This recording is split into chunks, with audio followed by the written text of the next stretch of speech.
पठन आरंभ करता हूँ। आप ध्यान दीजिए उनका विद्यार्थी जीवन।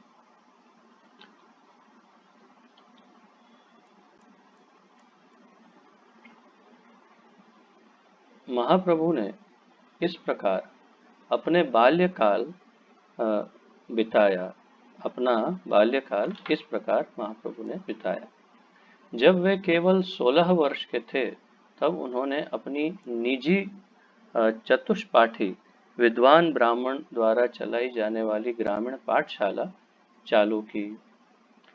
तो महाप्रभु बाल्यकाल में बहुत संक्षिप्त में हमने देखा कि उन्होंने बहुत सारी मस्ती की, बहुत आनंद किया, बहुत सबको सताया और वो सब चलता रहा। परंतु अंततः उन्होंने सीरियस विद्यार्थी जीवन का भी प्रारंभ किया, जिसके अंतर्गत वे बहुत ही विद्वत्ता को प्रदर्शित करते थे अपनी।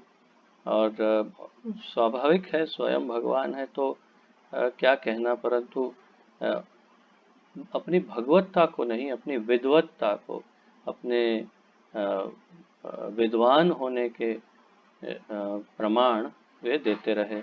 और धीरे धीरे धीरे धीरे धीरे केवल 16 वर्ष की आयु में पहुंचे तब तक पूरा नवद्वीप जान गया था कि इनसे अधिक विद्वान और कोई नहीं है। केवल 16 वर्ष का बच्चा इतना इतना कुशाग्र बुद्धि था और इतना ज्ञान था उन्हें, संस्कृत का, व्याकरण का, वेदों का, शास्त्रों का, कि कोई भी उन्हें परास्त नहीं कर सकता था। तो फिर वो कहाँ पढ़ने जाते?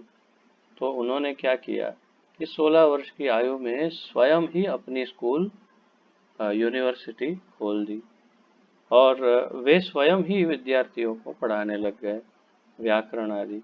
तो उसके बारे में यहाँ प्रभुपाद जी संक्षिप्त में बता रहे हैं कि जब वे केवल 16 वर्ष के थे तब उन्होंने अपनी निजी चतुष्पाठी शुरू कर दी। तो ये चतुष्पाठी जो है, ये विद्वान ब्राह्मणों के लिए या तो उनको उनके द्वारा चलाई जाने वाली ये पाठशाला है। तो वे इस पाठशाला में व्याकरण पढ़ाते समय भी केवल कृष्ण की व्याख्या करते थे।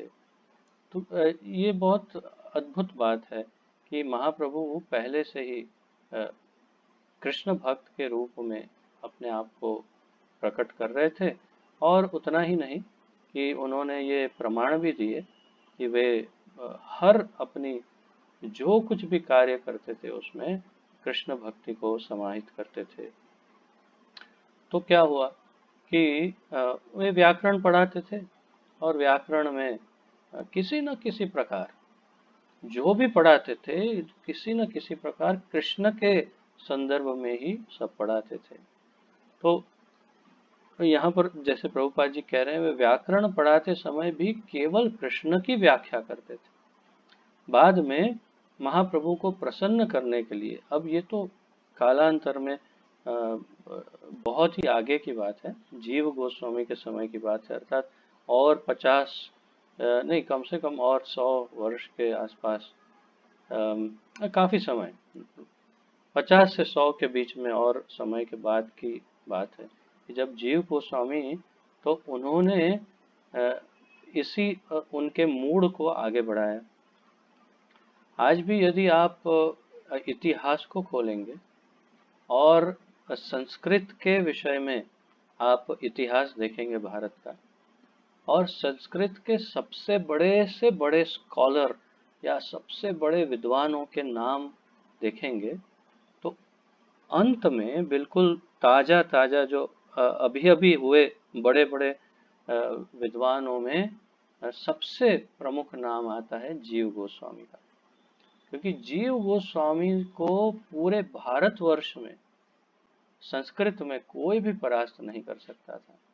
इतना इतना ज्ञान, इतने विद्वान और व्याकरण में इतने निपुण थे जीव गोस्वामी, और पूरा भारतवर्ष उनको सम्मानित करता था।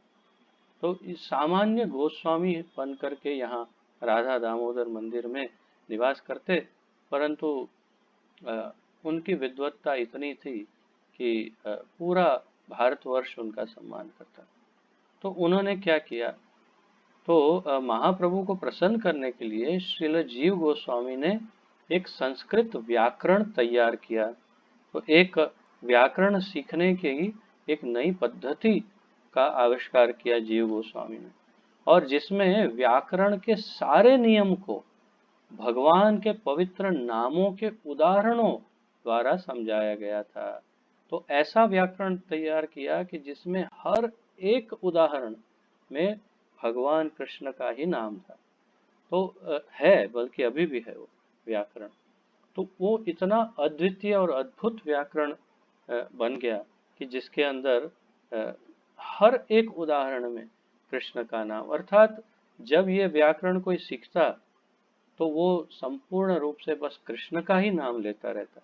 तो कितना आगे की सोच करके उन्होंने, कितनी दूर दृष्टि से, कितनी परोपकारी दृष्टि से उन्होंने ये कार्य किया। आप सोचिए कितने विद्वान प्रचारक हैं ये, कितने दयालु प्रचारक हैं कि इन्होंने ये सोचा कि अगर कोई भक्त नहीं भी होगा कृष्ण का, परंतु यदि वो केवल ये व्याकरण सीखेगा, उसको कोई इंटरेस्ट नहीं होगा भगवान में, लेकिन फिर भी यदि वो ये व्याकरण से अगर संस्कृत सीखने का प्रयास करेगा तो सतत निरंतर भगवान का नाम लेता रहेगा और स्वतः ही उसका हृदय शुद्ध होगा, मलिनताएं दूर होगी और उसके हृदय में कृष्ण जो हैं वो अपनी भक्ति को जगाएंगे और फिर इसी प्रकार वो कृष्ण भक्त बन जाएगा अवश्य ही। तो इतना दूर की सोचते थे जीव गोस्वामी, और उन्होंने हम सबके, या जो विद्वान हैं उन सबके उद्धार के लिए ऐसा व्याकरण रच डाला कि जिसमें केवल कृष्ण के नाम से सब उदाहरण दिए। तो यह व्याकरण आज भी प्रचलित है, आज भी ये व्याकरण प्रचलित है। प्रभुपाद जी 50 वर्ष पूर्व की बात कर रहे हैं। यह हरिनामामृत व्याकरण के नाम से प्रसिद्ध है। इस व्याकरण का नाम है हरि नाम अमृत व्याकरण, हरि नामामृत व्याकरण, जो श्रील जीव गोस्वामी द्वारा रचा गया और बंगाल की पाठशालाओं के पाठ्यक्रम में स्वीकृत है। तो ये आज भी बंगाल की पाठशालाओं के पाठ्यक्रम में स्वीकृत है। इसी समय तो अब ये बीच में एक उनको ये उत्साह हुआ कि हमें ये जानकारी दें, तो उन्होंने ये हमें बताया कि आज भी ये बड़ा और आज की तारीख में भी ये व्याकरण कुछ कुछ यूनिवर्सिटीज में इसका काफी महत्व है।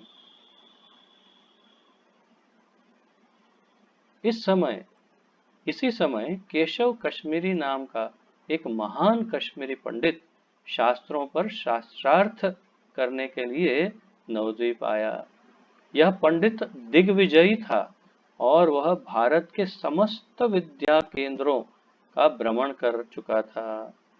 अंत में वह नवद्वीप के पंडितों से शास्त्रार्थ करने आया था। तो एक केशव कश्मीरी नाम के कश्मीरी पंडित थे, और कश्मीरी पंडितों को उस जमाने में कश्मीरी पंडितों का बड़ा बोलबाला था, बहुत विद्वान माने जाते थे और बहुत उच्च कुल के ब्राह्मण माने जाते थे कश्मीरी पंडित। तो ये कश्मीरी पंडित जो है वो ऐसे अद्वितीय ज्ञानी थे, और ये सामान्य ज्ञान की बात नहीं थी। ये कोई सामान्य व्यक्ति नहीं थे कि जिनमें इतना ज्ञान हो। ये वास्तव में माता भगवती सरस्वती जो है वो स्वयं उन पर प्रसन्न थी, और माता सरस्वती ने उनको ये आशीर्वाद और शक्ति प्रदान की थी कि वो दिग्विजयी हो और कोई भी उन्हें न हरा सके। तो साक्षात सरस्वती देवी का उन पर आशीर्वाद था, और उनको इस बात का थोड़ा सा गर्व, थोड़ा क्या काफी गर्व भी था। और वो दिग्विजय पे निकले, उसे कहते हैं दिग्विजय यात्रा। तो दिग्विजय यात्रा कैसी कि भाई पूरे भारतवर्ष में निकल पड़े और देखते हैं कोई मुझे हरा सकता है, और अगर नहीं हरा सकता तो मुझसे हार मानो। और वो एक डायरी रखते थे, डायरी में लिखवा लेते थे कि लिख दो हमसे हार गए, इस प्रकार। तो ये निकल पड़े वहाँ से, और शास्त्रार्थ करने के लिए पूरा भारत उन्होंने कवर कर लिया। सारे भारतवर्ष के सभी पंडितों को, सभी विद्वानों को हरा दिया। और फिर अंत में उन्होंने सोचा कि अब बंगाल चलते हैं, क्योंकि बंगाल में नवद्वीप जो है वो बड़ा प्रचलित है। वहाँ पर भी बहुत सारे बड़े बड़े विद्वान हैं। वो भी एक बहुत प्रचलित यूनिवर्सिटी जैसा है जगह। जैसा हमने पढ़ा था शुरुआत में कि नवद्वीप बहुत फेमस था उस समय, बहुत प्रचलित था। तो ये आ गए कि चलो अभी अंत में नवद्वीप के ब्राह्मणों को, विद्वानों को, पंडितों को हराएंगे, और फिर पूरे विश्व के दिग्विजय पंडित के नाम से हम प्रचलित हो जाएंगे। तो जब आए तो फिर आगे देखते हैं क्या हुआ। तो नवद्वीप के पंडितों ने कश्मीरी पंडित के साथ प्रतियोगिता में निमाई पंडित अर्थात भगवान चैतन्य को प्रस्तुत करने का निश्चय यह सोचकर किया कि यदि निमाई पंडित हारेगा तो उन्हें शास्त्रार्थ करने का एक और अवसर मिलेगा, क्योंकि निमाई पंडित तो अभी एक बालक ही थे। और यदि कश्मीरी पंडित हार गया तो उनकी गरिमा में और वृद्धि होगी, क्योंकि तब लोग यही कहेंगे कि नवद्वीप के सिर्फ एक बालक ने ऐसे विजेता पंडित को हरा दिया जो भारत भर में विख्यात था। तो वहाँ के पंडित भी बड़े बुद्धिशाली, शातिर दिमाग थे नवद्वीप के। उन लोगों ने सोचा ऐसा करते हैं, ये निमाई पंडित को आगे कर देते हैं। 16 साल का बच्चा है, और अगर ये हार गया तो ये कश्मीरी भी कहेगा कि अरे बच्चे को हरा दिया, क्या है और कोई पंडित है क्या। तो फिर दूसरे हम लोग चलेंगे एक के बाद एक उसके साथ शास्त्रार्थ करेंगे। और अगर मान लो किसी कारणवश अगर निमाई ने उसको हरा दिया, अगर निमाई ने उसको हरा दिया तो भी बहुत नाम रोशन हो जाएगा हम सबका, बहुत मशहूर हम ही हो जाएंगे। बोले जिस गांव का एक बच्चा पंडित को हरा गया तो वहाँ के बड़े पंडित तो कैसे होंगे सोचो। तो इस प्रकार हमारा ही नाम और रोशन होगा। तो ऐसे युक्ति लगाई उन्होंने, आइडिया लगाया कि चलो भाई इस तरह हमारा नाम रोशन हो जाएगा। फिर तो उन्होंने यही किया कि सोचा कि चलो निमाई को आगे बढ़ाएंगे। परंतु इससे पहले कि ये कंपटीशन, ये प्रतियोगिता हो, कहीं पर ये लोग अरेंज करें कि भाई चलो यहाँ बैठेंगे प्रतियोगिता करेंगे, उससे पहले ही संयोग ऐसा हुआ भगवान की इच्छा से कि गंगा के तट पर ही निमाई और कश्मीरी पंडित की मुलाकात हो गई। तो आइए प्रभुपाद जी क्या कहते हैं देखते हैं। संयोगवश ऐसा हुआ कि गंगा के तट पर टहलते हुए निमाई पंडित की भेंट केशव कश्मीरी से हो गई। महाप्रभु ने उसे गंगा की प्रशंसा में संस्कृत का एक श्लोक रचने के लिए कहा। महाप्रभु ने, मतलब वो घूमते थे, ऐसे ही टहल रहे थे। 16 साल का नवयुवक बच्चा है, तरुण बच्चा है। तो वो घूम रहा था, और देखा कि बहुत बड़े कोई ठाठ बाट के साथ बहुत सारे आजू बाजू में लोग घूम रहे हैं। तो समझ गए, तो फिर प्रणाम किया होगा एक दूसरे को, और कहा कि आप तो, हाँ, ये तो आप जानते नहीं इनको, कौन है। अरे ये तो केशव कश्मीरी हैं। अच्छा अच्छा, यही है केशव कश्मीरी। ओ, बहुत नाम सुना है आपके बारे में। ओहो, हम तो अहो भाग्य धन्य हो गए, आपके दर्शन हो गए। तो और आप कौन? नहीं, मैं मुझे, तो किसी ने कहा कि अरे ये निमाई पंडित हैं, यहाँ के बहुत बड़े विद्वान हैं। अच्छा अच्छा अच्छा। तो फिर निमाई पंडित ने कहा कि आपकी बड़ी नामना सुनी है, ऐसा करिए, ये गंगा मैया के की प्रशंसा में एक श्लोक की रचना करके हमें सुना दीजिए। तो उनका ये उद्देश्य था कि गंगा की प्रशंसा में कुछ सुंदर सा श्लोक ये रचना करके हमें सुना दे। तो केशव कश्मीरी के इतने भारी तेवर थे और इतना ज्ञान भी था कि देखो उन्होंने क्या किया। उस पंडित ने अल्प समय में 100 श्लोक बना लिए और उन्हें आंधी की गति से सुनाकर अपने विस्तीर्ण पांडित्य का प्रदर्शन किया। केशव कश्मीरी ने कुछ ही क्षण में 100 श्लोकों की रचना कर दी गंगा मैया के की स्तुति में। और एक साथ जैसे बंदूक से गोलियां छूटती है मशीन गन से, उसी तरह यहाँ कहते हैं आंधी की गति से, एकदम स्पीड से उन्होंने सारे 100 श्लोक जो है वो गा लिए। अब क्या हुआ, तो उन्होंने सोचा सब लोग एकदम अचंभित हो जाएंगे और सब चरणों में गिर जाएंगे। तो कुछ और ही हुआ, ऐसे नहीं हुआ। क्या हुआ, निमाय पंडित ने सारे श्लोक बिना किसी त्रुटि के तत्काल कंठस्थ कर लिए। जैसे ही सुने वैसे ही सबके सब 100 श्लोक याद कर लिए महाप्रभु ने। उन्होंने 64वें श्लोक को उद्घृत करते हुए उसकी पिंगल यानी छंद शास्त्र एवं साहित्य संबंधी त्रुटियों की ओर संकेत किया। महाप्रभु ने कहा, हो ऐसे तो बहुत अच्छा था, लेकिन वो नहीं नहीं कोई बात नहीं, वो ऐसा था, वो 64वां श्लोक जो है ना उसमें थोड़ी गड़बड़ थी, नहीं कोई बात नहीं, वो चलेगा, वो आप बहुत सुंदर बना है। तू मेरी गलती निकाल रहा है, तू जानता है किससे बात करता है। नहीं नहीं इसीलिए कह रहा हूँ, नहीं वो कोई बहुत बड़ी बात नहीं है, होता है, अभी छोटी छोटी गलतियां तो हो जाती है।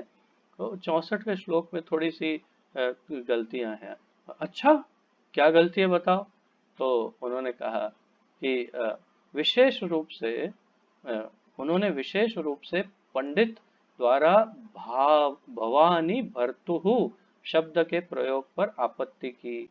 उन्होंने कहा आपने 64वें श्लोक में ये कहा भवानी भर्तुहु, भवानी भर्तुहु, अर्थात उन्होंने इंगित किया कि यह शब्द अयोग्य है। भवानी भर्तुहु किसके लिए कहा, भवानी भर्तु भवानी के पति, भवानी अर्थात पार्वती जी, और भवानी के पति अर्थात शिव जी। तो शिव जी के जटा में गंगा जी समाई, ऐसा कुछ कह रहे होंगे। तो उन्होंने शंकर जी का नाम लेने के लिए उन्होंने कहा भवानी भर्तुहु। तो निमाय पंडित ने कहा ये गलत है। कैसे गलत है भाई। तो कहा कि भवानी का अर्थ क्या है, भव का अर्थ है शिव और भवानी का अर्थ है शिव की पत्नी। तो भवानी भर्तु का क्या अर्थ है, शिव की पत्नी का पति। तो इसका क्या अर्थ हुआ। अरे केशव कश्मीरी तो एकदम हक्का पक्का रह गया कि ये क्या हो गया मुझसे, ऐसी गलती मुझसे कैसे हो गई। और ये बिल्कुल सत्य था। भवानी का अर्थ ही शिव का पति है और शिव की पत्नी है, और शिव की पत्नी का पति शिव ही होगा, तो गोल घुमा करके वहीं आएगा। ऐसा ये व्याकरण में त्रुटि है, शब्द प्रयोग में त्रुटि है। तो शब्द के प्रयोग पर आपत्ति की, उन्होंने इंगित किया कि यह शब्द अयोग्य है। भवानी का अर्थ है शिव का पति, शिव की पत्नी। तो फिर उनका भर्ता या पति और कौन हो सकता है। उन्होंने और भी कई त्रुटियां दिखाई जिससे कश्मीरी पंडित आश्चर्य से स्तब्ध रह गया। इसके बाद तो उन्होंने महाप्रभु ने जो आरंभ किया, एक के बाद एक, एक के बाद एक, एक के बाद एक, इतनी सारी गलतियां दिखाई कि केशव कश्मीरी दंग रह गए कि इस पूरी पृथ्वी पर है कौन जो मेरी रचनाओं में इतनी गलती निकाल सके। और फिर वह विस्मित था कि एक व्याकरण का विद्यार्थी 16 साल का बच्चा इतने उद्भट विद्वान में साहित्यिक त्रुटियां निकाल रहा है। यद्यपि ये घटना किसी सार्वजनिक सभा के होने के पूर्व घटित हो चुकी थी। अर्थात कोई सभा नहीं थी, बहुत लोग नहीं थे, ये गंगा के तट पर दो मिले थे और ऐसे ही ये सब हुआ था। फिर भी ऐसा हुआ कि अभी गांव है छोटा सा, तो गांव में तो पहले व्हाट्सएप, एसएमएस या ऐसा कुछ तो था नहीं, फेसबुक ये वो।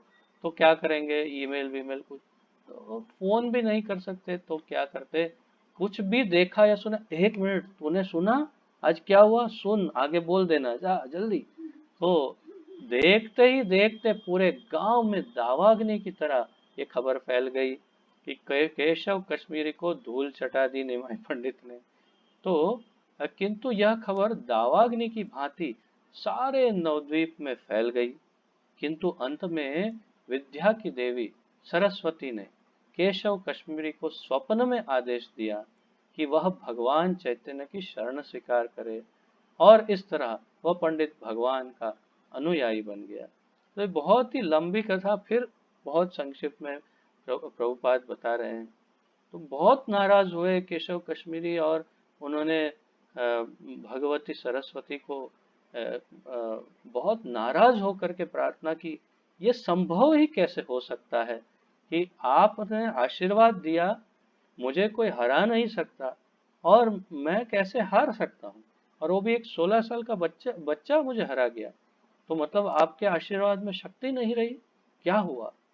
तो स्वप्न में सरस्वती मैया आई रात को और कहा, अरे मूर्ख, तू मेरे स्वामी को हराने चला था, तो ये कैसे संभव है, ये तो मेरे नाथ है, ये तो जगन्नाथ है, ये तो पूरे जग के स्वामी हैं, उनको तू कैसे हरा सकता है, और मेरा आशीर्वाद उनके सामने कैसे चल सकता है।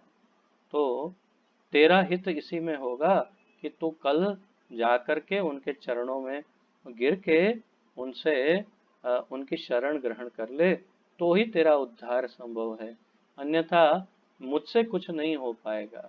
तूने उनका अगर अपराध कर लिया है तो उनके पास तुझे शरण में जाना ही होगा, और पहचान उनको, वो जगन्नाथ है और हम सब उनके सेवक हैं, दास हैं। तो और भी सरस्वती मैया ने उनको सब उपदेश दिए, और केशव कश्मीरी ने उनका सम्मान रखा, और दूसरे दिन जाकर फिर महाप्रभु की शरण ग्रहण की, और उनके शिष्य बन गए, उनके अनुयायी बन गए। देखिए कितना आश्चर्य है ना, कि जो पूरे भारतवर्ष को हरा चुके थे, वो महाप्रभु के शिष्य बन गए। तो पूरे भारतवर्ष में क्या फैल गई बात, केशव कश्मीरी 16 साल के बच्चे के शिष्य बन गए। तो पूरे सब जगह चारों ओर ये गूंज फैल गई कि कोई निमाय पंडित है नवद्वीप में, जिन्होंने केशव कश्मीरी को हरा दिया, और वो अब उनके शिष्य बन गए। तो इस प्रकार उनकी बाल्यकाल की लीलाएं चलती रही।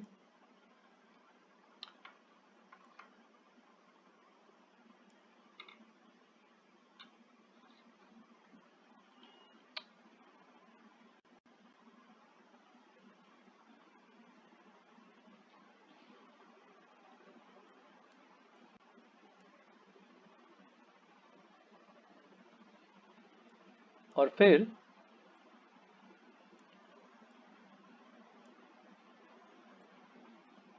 अब एक और शीर्षक, महाप्रभु द्वारा संकीर्तन का प्रचार।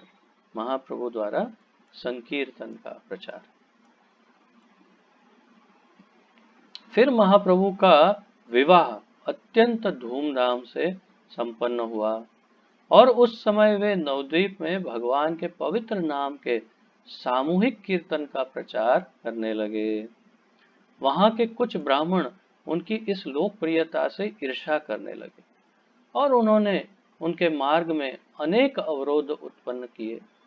वे इतने ईर्ष्यालु हो उठे कि अंत में वे इस मामले को नवद्वीप के मुसलमान काजी के समक्ष ले गए।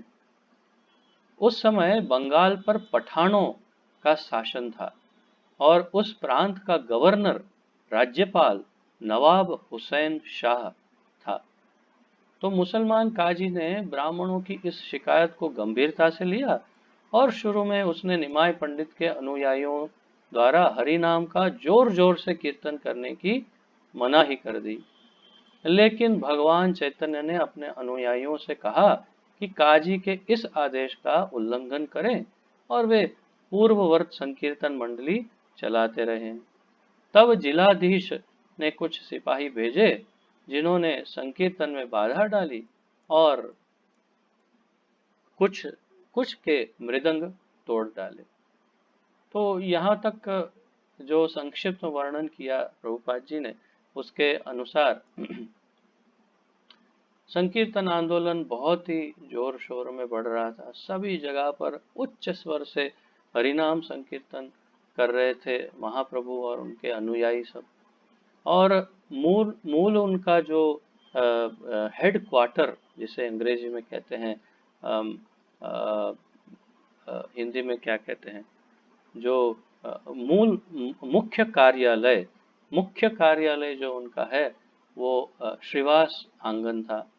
श्रीवास पंडित का घर वो उनका मुख्य कार्यालय था, मेन मीटिंग प्लेस, और वहीं पर सारी सबसे अधिक संकीर्तन चलता। अब वहां से ही ये सब चर्चा हो रही थी। फिर धीरे धीरे धीरे धीरे धीरे ये ब्राह्मण लोग जो द्वेषी थे वो चले गए काजी के पास और काजी को कहा कि काजी साहब, ये निमाय पंडित जो है बहुत ही उल्टा कार्य कर रहा है, शास्त्रों के विरुद्ध कर रहा है। वास्तव में ऐसा कुछ संकीर्तन करना ये वो सब ब्राह्मणों को शोभा देता नहीं, ये कुछ नया कर रहा है। तो देखिए, आप यहाँ के स्वामी हैं और यहाँ की सब व्यवस्था, सबकी संस्कृति को संभालने का आपका उत्तरदायित्व है। तो आप ऐसा करें, आप कुछ कुछ तो ऐसा करें जिससे उसका ये संकीर्तन आंदोलन समाप्त हो जाए। चांद काजी वास्तव में उसका हृदय जो है उसके अंदर मुसलमानों के उस समय के भाव तो यही थे कि किस तरह से हिंदू को सबको दबा दिया जाए और सबको मुसलमान बना दिया जाए, और कुछ तो जो अच्छा हो रहा है उसे रोका जाए, धार्मिक। तो उन्होंने फिर सोचा कि बहुत अच्छा मौका है और उन्होंने फरमान कर दिया कि आज के बाद कोई भी उच्च स्वर से हरिनाम संकीर्तन आदि ऐसे कोई प्रोग्राम कोई नहीं करे। महाप्रभु ने कहा, काजी की ऐसी की तैसी करो, आप जैसे हम कर रहे थे वही चालू रखो। तो जब ऐसे चलने लगा तो काजी को पता चला, उसने कुछ लोगों को भेजा और आप श्रीवास आंगन जब श्रीधाम मायापुर में श्रीवास आंगन में दर्शन करने जाते हैं तो आज भी वो बंगाली में मैं भूल गया, खोल क्या, भांगार खोल ऐसा कुछ है। तो आप में से कौन बता सकता है मुझे क्या नाम है उसका?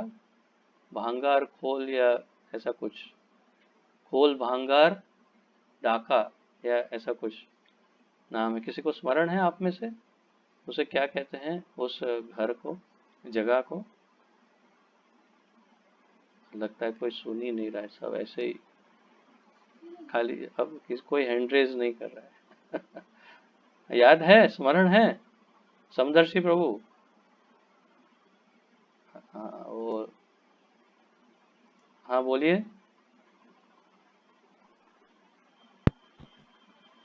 खोल भांगा, ऐसा नाम लिया, खोल क्या? भांगा। खोल भांगार डांगा। हाँ हाँ, अब मुझे भी स्मरण हो गया, खोल भांगार डांगा। तो उस जगह का नाम है खोल भांगार डांगा, अर्थात वो जगह जहाँ पर मृदंग खोल को तोड़ दिया काजी के लोगों ने। तो वहाँ पर आज भी एक टूटा हुआ मृदंग वो लोग रखे हुए हैं मंदिर के अंदर, और आप वहाँ दर्शन कर सकते हैं। तो जब महाप्रभु को पता चला कि काजी ने अब ये अ, ऐसी हरकतें आरंभ कर दी है, तो फिर महाप्रभु ने सोचा अब इसे ठीक करना पड़ेगा। तब सुनते हैं क्या किया महाप्रभु ने। जब निमाय पंडित ने यह घटना सुनी तो उन्होंने सविनयी अवज्ञा के लिए एक दल तैयार किया। सविनयी अवज्ञा, विनय के साथ, विनम्रता के साथ परंतु अवज्ञा। तो इसे क्या कहते हैं वास्तव में? इसे अंग्रेजी में कहते हैं गांधी जी ने क्या आरंभ किया था, कौन सा सत्याग्रह? सत्याग्रह को इंग्लिश में क्या कहते हैं? सत्याग्रह इंग्लिश में तो क्या है? सत्याग्रह नो, नॉन वायलेंस, नहीं, नॉन वायलेंस मूवमेंट और समथिंग लाइक दैट, कि जिसके अंदर सत्याग्रह। तो इसे हिंदी में कहते हैं सत्या आग्रह। तो सत्य आग्रह, लेकिन ऐसा कि जिसके अंदर कोई किसी की जान हानि ना हो, कोई झगड़ा ना हो, लड़ाई ना हो। तो सविनयी अवज्ञा, नॉन कोऑपरेशन मूवमेंट के वो कई इंग्लिश में वो कहता था ना, अब भूल गए वो हिस्ट्री, इतिहास में क्या कहते थे उसको। तो नॉन कोऑपरेशन मूवमेंट ऐसा कुछ, ऐसा उन्होंने। तो देखिए प्रभुपाद भी कहते हैं, भारत में उचित कार्य के लिए सविनयी अवज्ञा आंदोलन करने वाले वे अग्रणी व्यक्ति हैं। अर्थात कि गांधी जी सबसे पहले नहीं, सबसे पहला नॉन कोऑपरेशन मूवमेंट या सत्याग्रह का आंदोलन करने वाले श्री चैतन्य महाप्रभु थे भारत में। उसके बाद फिर गांधी जी ने ब्रिटिशर्स के खिलाफ ये आरंभ किया। तो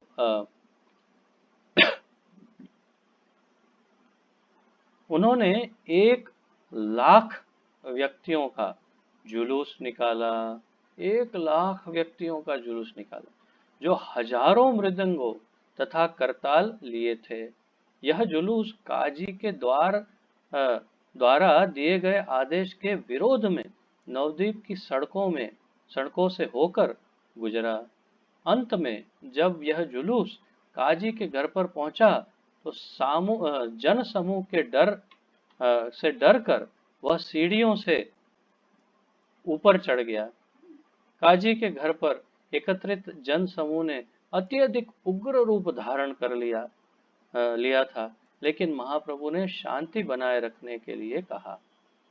इस समय काजी नीचे आया और भगवान को अपना भांजा कहकर शांत करना चाहा। तो ये बहुत ही विस्तार से और बहुत मजेदार, बहुत ही आनंददायक ये घटना है।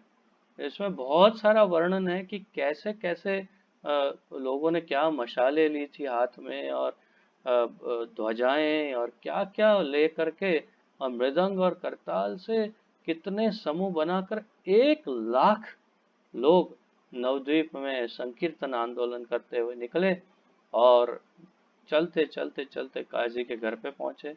जब काजी के घर पे आए तो काजी अपने सीढ़ियां चढ़ के अपने घर पे बैठ के दरवाजे बंद करके कांप कर बैठ गया, कांपने लगा।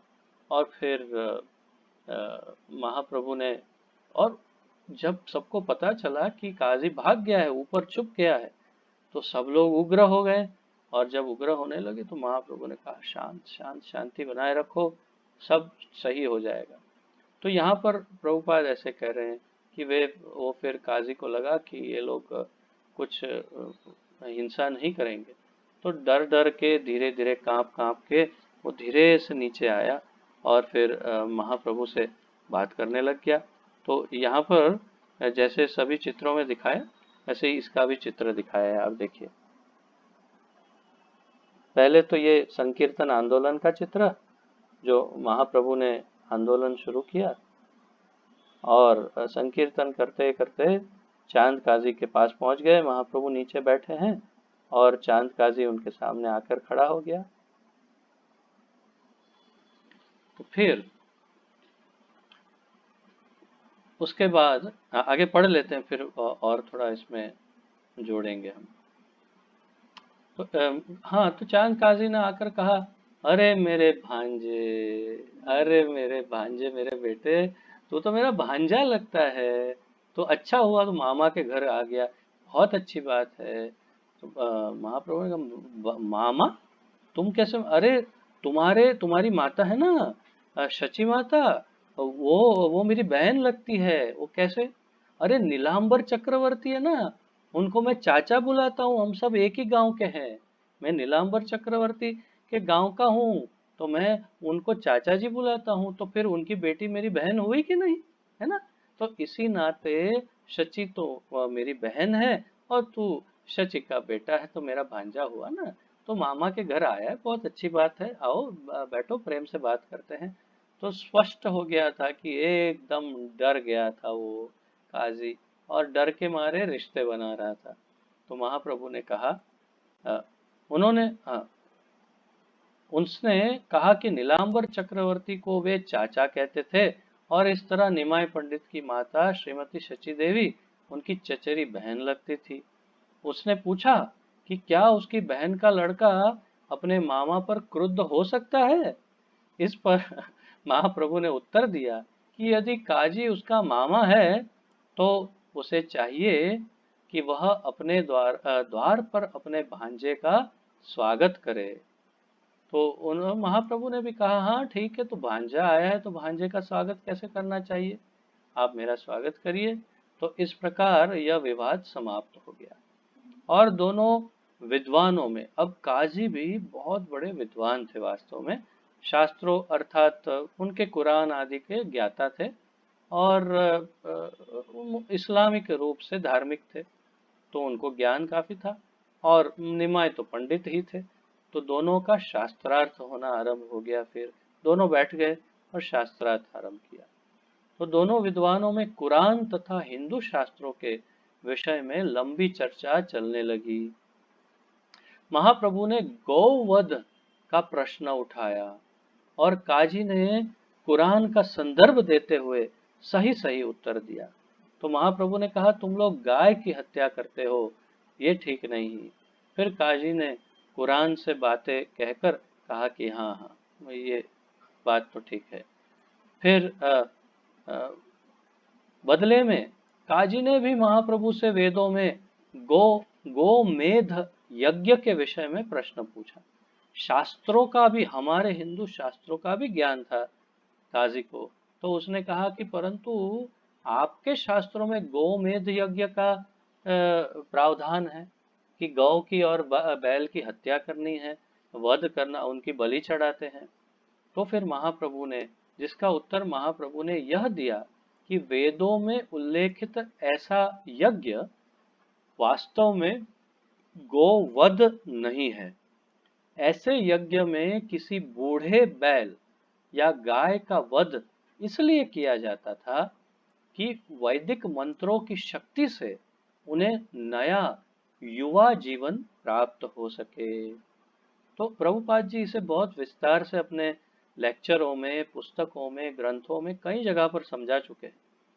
वो विस्तार से समझाते हैं प्रभुपाद कि पहले के युग के ब्राह्मणों की इतनी शक्ति थी कि उनका उच्चारण इतना शुद्ध था कि वे जब इन गौमेध यज्ञ में बूढ़ी गाय या बैल का की बलि देते, तो उस गाय को, बूढ़ी गाय या बैल को नया नवयुवा शरीर, और वो भी बहुत ही उत्तम कोटि का नवयुवा शरीर, उसे तुरंत उसी क्षण प्राप्त हो जाता।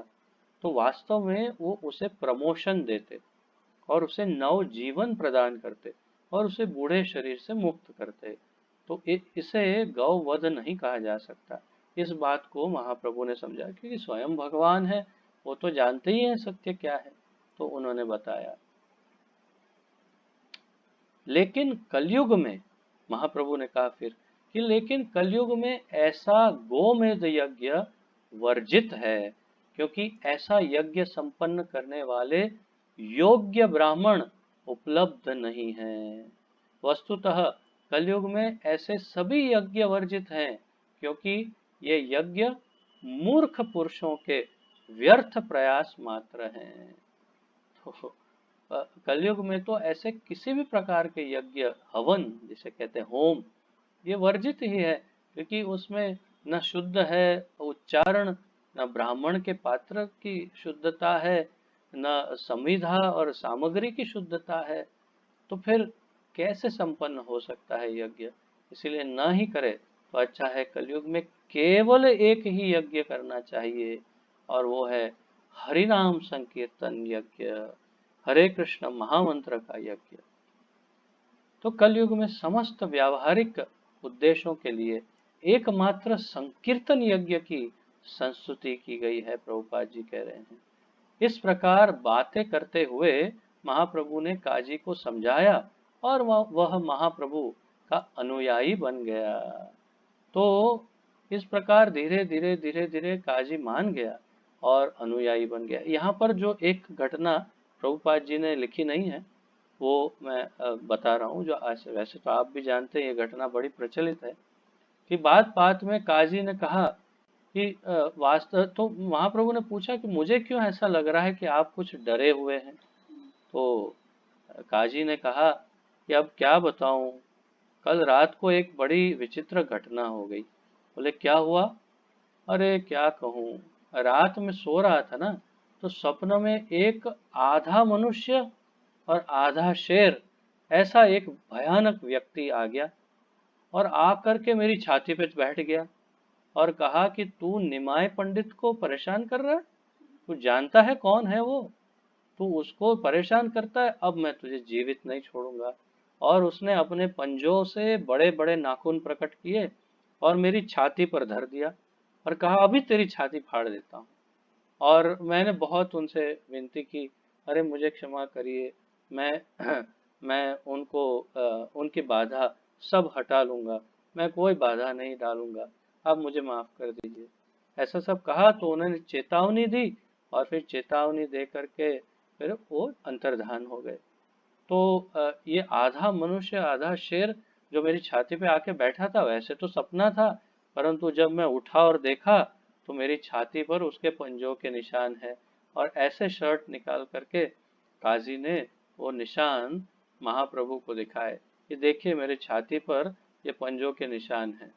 तो श्री भगवान श्री नरसिंह देव ने स्वप्न में आकर के उसे चेतावनी दी कि खबरदार अगर बीच में आया है तो इसीलिए हमारे संप्रदाय में प्रभुपाद जी कहते हैं कि भक्ति विघ्न विनाशक नरसिंह देव है।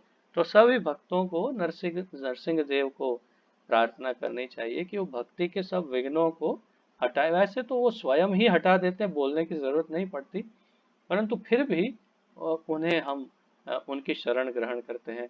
देखिए यहाँ भी आपको श्री नरसिंह के दर्शन होंगे, ये भी मायापुर से प्रकट हुए और मायापुर के जो नरसिंह देव है उनके चरणों पर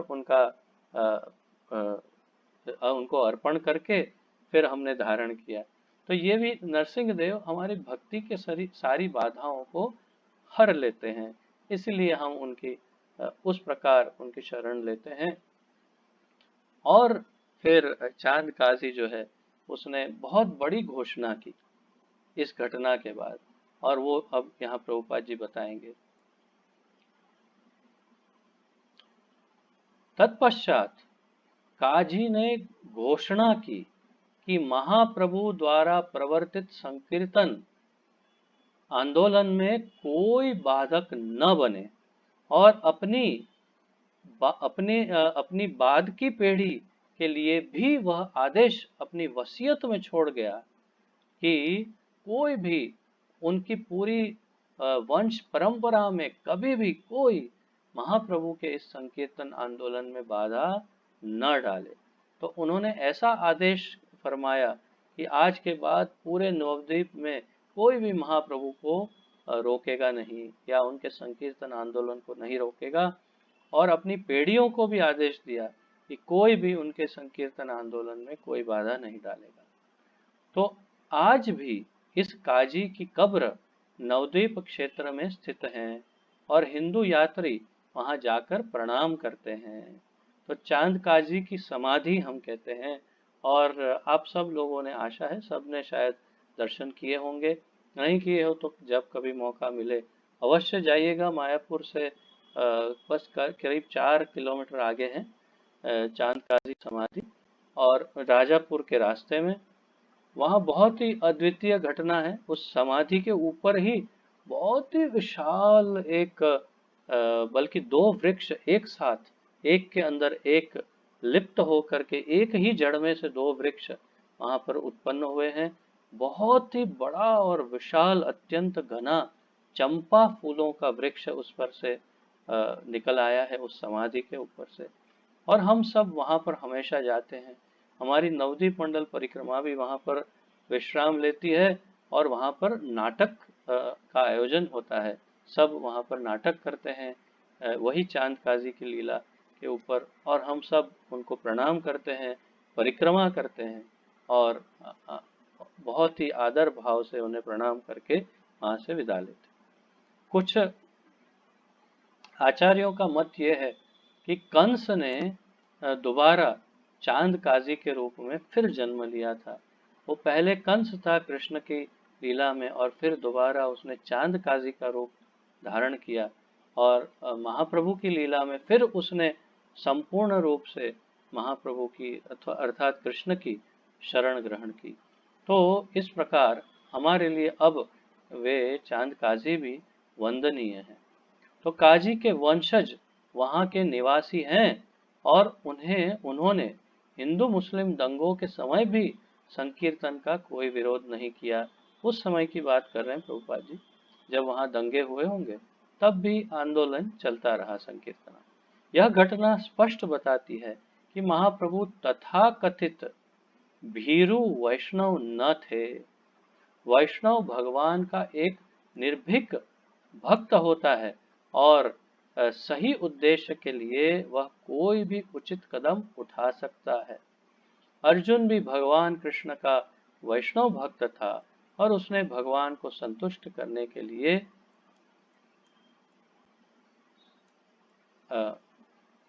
वीरता पूर्वक युद्ध किया। इसी प्रकार इसी प्रकार वज्रांग जी या हनुमान जी भी भगवान राम के भक्त थे, और उन्होंने रावण के अभक्त दल को अच्छा पाठ पढ़ाया।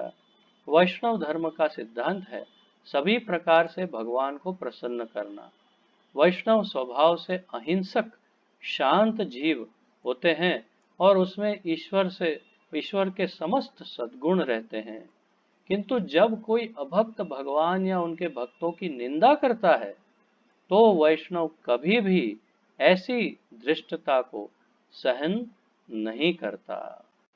तो अगर कोई भगवान या उनके भक्तों को कोई परेशान करे या निंदित करे, दंडित करे, तो फिर अन्य भक्त शांत नहीं बैठते। तो ये घटना थी महाप्रभु की संकीर्तन आंदोलन की दिव्य लीला। अब महाप्रभु अपने प्रचार कार्य का विस्तार करते हैं। इस पर थोड़ा सा, इस घटना के बाद महाप्रभु अपने भागवत धर्म या संकीर्तन आंदोलन का और तेजी से उपदेश तथा प्रचार करने लगे, और जो भी युग धर्म के इस प्रचार के विरुद्ध खड़ा हुआ, उसे विविध प्रकार की प्रताड़नाओं द्वारा दंडित किया गया। चापल तथा गोपाल नाम के दो ब्राह्मण महाशय, जो महाप्रभु के मामा भी लगते थे, वे दंड के रूप में कोढ़ से ग्रस्त हो गए। किंतु बाद में जब उन्होंने पश्चाताप किया, तो भगवान ने उन्हें अपनी शरण में ले लिया। तो चापल और गोपाल नाम के दो मामा लगते थे महाप्रभु के, और बहुत द्वेषी थे। उनको कोढ़ वगैरह हो गया और लंबी कथा।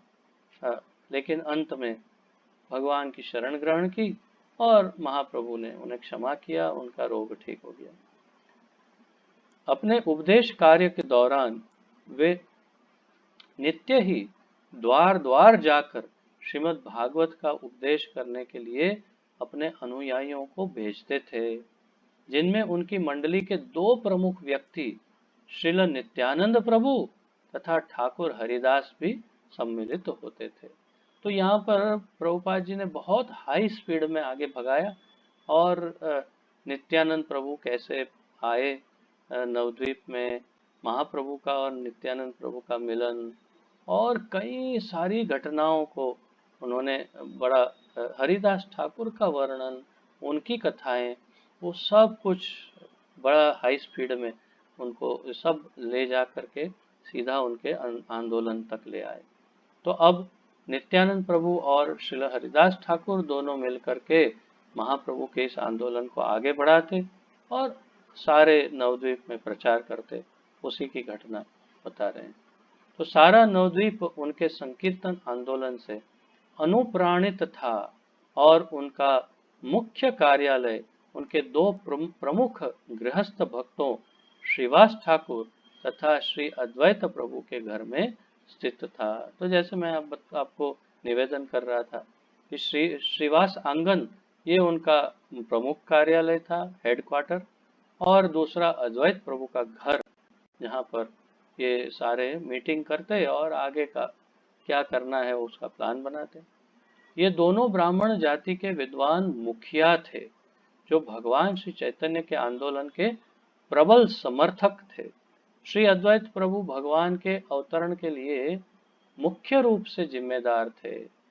तो अब प्रभुपाद जी श्री अद्वैत प्रभु के बारे में जानकारी दे रहे हैं, जो हमारे आचार्यों के मत अनुसार महाविष्णु अर्थात कारणोदक्षाई विष्णु और सदाशिव के सम्मिलित अवतार है। तो श्री अद्वैत आचार्य ने देखा कि उनसे ये दुष्कर कार्य नहीं हो पाएगा कि पूरे कलयुग में युग धर्म का प्रचार करना। तो उन्होंने सोचा कि अब स्वयं भगवान को अर्थात कृष्ण को ही बुलाना पड़ेगा। तो अद्वैत आचार्य ने क्या किया जिससे भगवान प्रकट हुए, प्रसन्न हुए और महाप्रभु के रूप में प्रकट हुए, उसका वर्णन है।